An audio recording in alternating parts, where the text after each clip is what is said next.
Olá, tudo bem? Meu nome é Wendel Liabi, sou professor de violino e teoria musical na Fundas, Fundação Cultural Deodato de Santana, localizada aqui na cidade de São Sebastião. Seja muito bem-vindo a mais essa aula. Antes de estarmos começando com o assunto da aula de hoje, eu reforço e peço para vocês, me mandem fotos e vídeos conforme vocês estiverem fazendo os exercícios, pois é a única forma que eu tenho de poder estar avaliando e auxiliando vocês no aprendizado e nas práticas com o instrumento. Então tá bom? Por favor, me mandem. E sim, se tiverem alguma dúvida, algum questionamento, alguma pergunta sobre os exercícios já passados, peço que tirem-as. Não é bom você continuar realizando o exercício sem saber se ele está exatamente correto ou não. Então, adentrando ao assunto da aula de hoje, veremos novamente sobre o arco. Percebi que através de perguntas e algumas dúvidas, ainda ficaram alguns questionamentos sobre o arco. Bom, vamos recapitular algumas coisas então. Sabemos que o arco é a peça fundamental para tirarmos o som do violino. Porque, como já aprendemos, o violino, nosso instrumento, é um instrumento de fricção, ou seja, ele funciona produzindo som através do atrito que o arco tem com as cordas do violino.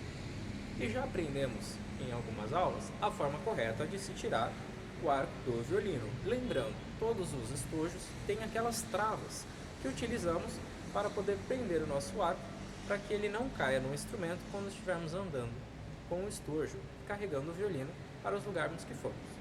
Então, após tirar essa trava, você pode estar retirando o arco. Lembrando, sempre quando guardarmos o arco, ele deve estar com a crina frouxa. A crina é justamente esse conjunto de fios que temos aqui embaixo, ó. Perceba que são fios separados, que é o que? É crina animal. É o cabelo do cavalo. Tem muita gente que se pergunta, é realmente crina? Sim, é realmente crina. Porém, existe também a crina sintética, que não é o pelo animal, e sim plástico. Só que, não necessariamente, essa crina é de um cavalo que tinha a coloração do pelo branca. Pode ser muito bem um cavalo preto ou um cavalo marrom. Ela, para ficar nessa cor branca, ele passa por um tratamento. Então, vamos lá. Você tirou o seu arco do estojo e ele estava com a crina frouxa, porque lembrando, o arco ele possui essa curvatura, que ele é convexo, dessa forma. Ele faz um mu.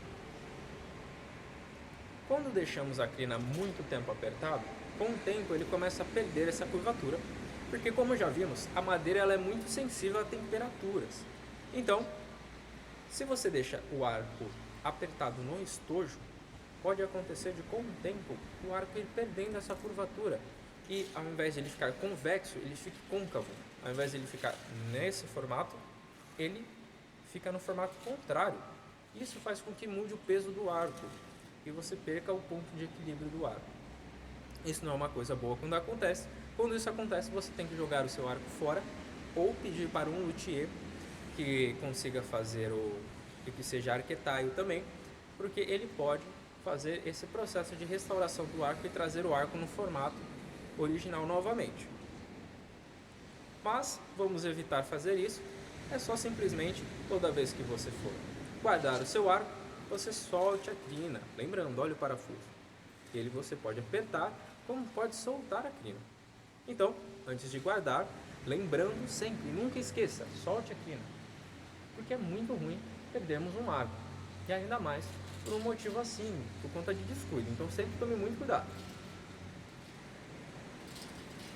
Após apertar a crina, vamos deixá-la numa posição boa. Qual que é a posição ideal?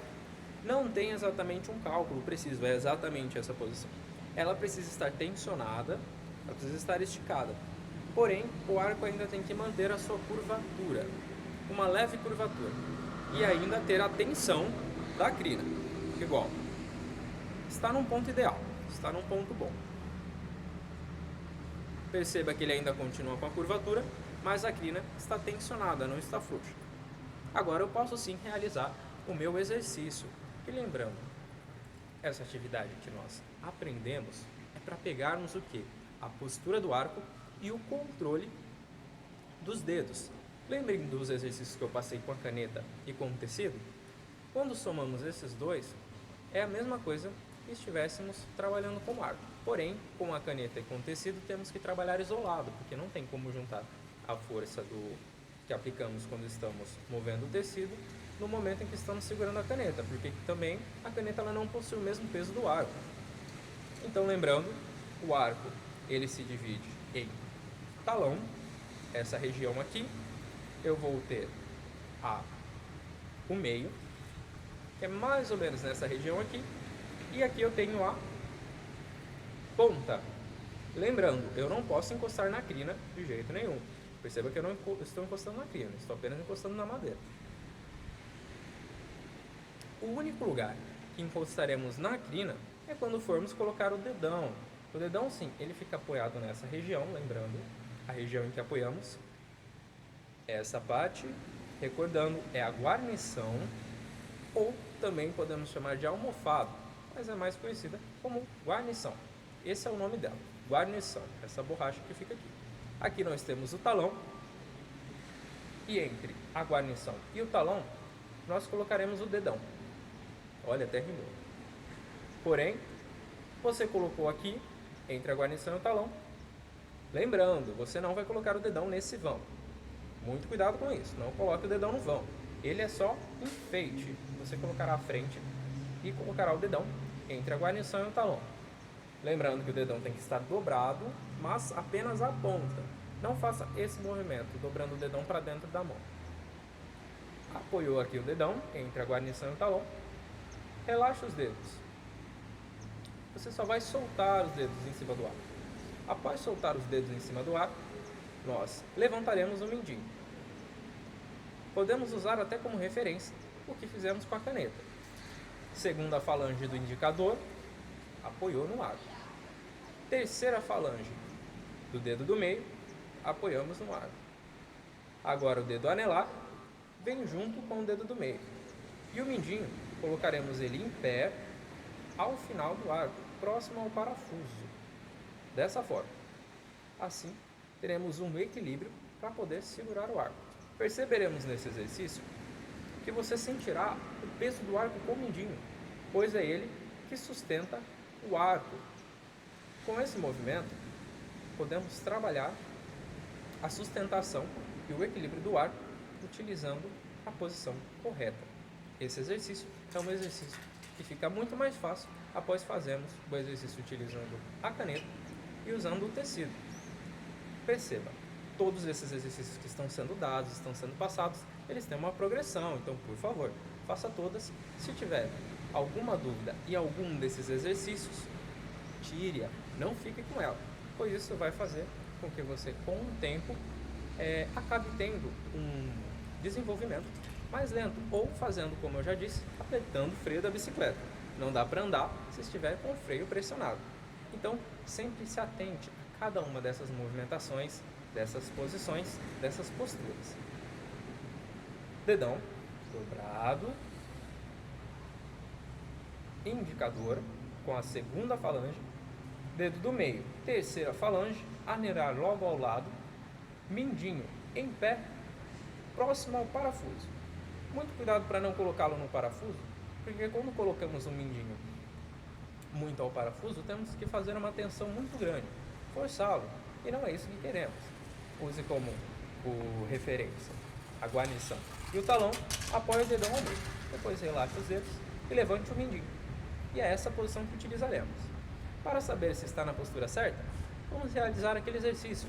Lembra? Use o mindinho, olha, é a movimentação do mindinho para levantar o arco. O pulso só vai acompanhar. Quem realmente faz a movimentação são os dedos, mas principalmente o mindinho. Ele que faz esse formato de alavanca. Aí você pode estar soltando o arco, relaxando, para ver se está na posição correta. E perceba que nenhum dos dedos, em nenhum momento, mesmo que eu tire o arco, eles saem dessa posição. É o tempo todo essa posição, olha. É uma posição relaxada e a posição ideal para estarmos tocando. Esse exercício é crucial para que você tenha o controle do arco, porque, como já sabemos, é ele que vai definir o nosso som. O arco é o que traz o pulmão do violino. Então, o fôlego, quando você estiver tocando, a sonoridade do violino vai estar toda concentrada no arco. Então, é muito importante você ter um controle e movimentação do arco. Você pode ter o melhor arco do mundo, mas se você não conseguir ter um controle dele, ter uma movimentação ideal, vai ser a mesma coisa que você não tivesse com esse arco, porque você não está tendo o controle ideal dele, e esse controle nós só teremos realizando todos esses nossos exercícios.